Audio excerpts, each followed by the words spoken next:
Light and Truth, the Old Testament, or Bible Thoughts and Themes, written by Horatius Bonar, narrated by Saethon Williams.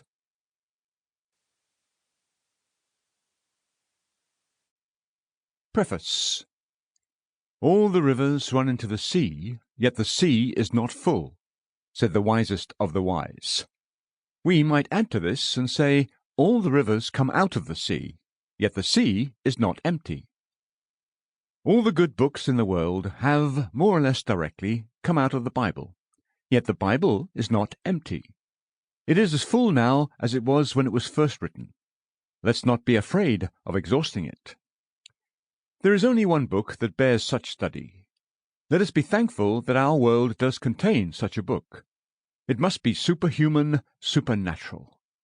Blessed be God that there is at least one thing thoroughly superhuman and supernatural in this world. There is something that stands out from and above the laws of nature, something visible and audible to link us with Him whose face we do not see and whose voice we do not hear. What a void there would be here if this one fragment of the divine, now venerable, both with wisdom and age, were to disappear from our midst.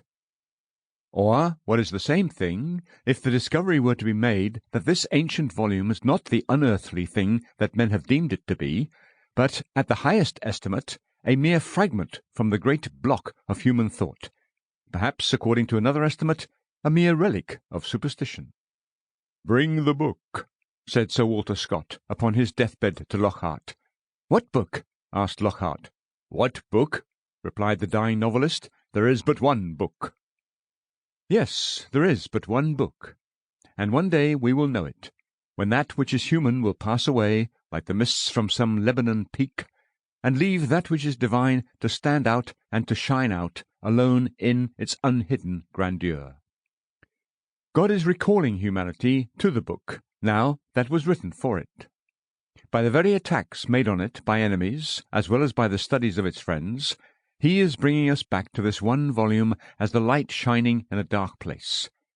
He is asking us to take ourselves to it, so that we may know the past, the present, and the future. Let us read it, let us study it, let us love it, let us reverence it. It will guide, it will cheer, it will enlighten, it will make wise, it will purify. It will lead us into all truth. It will deliver us from the fermenting errors of the day.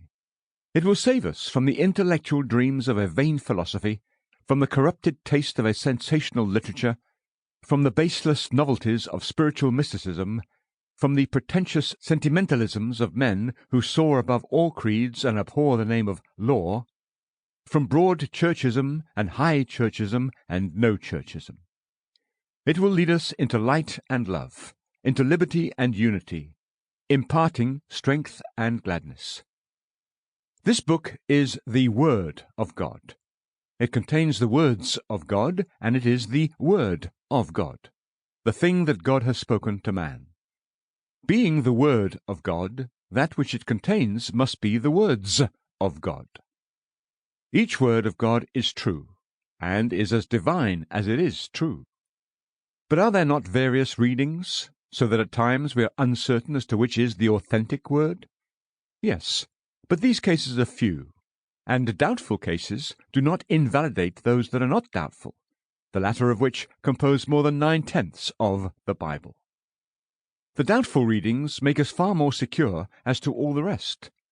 There are various readings in Homer and Cicero, but the occurrence of these does not prove that the rest are not really the very words of Homer and Cicero.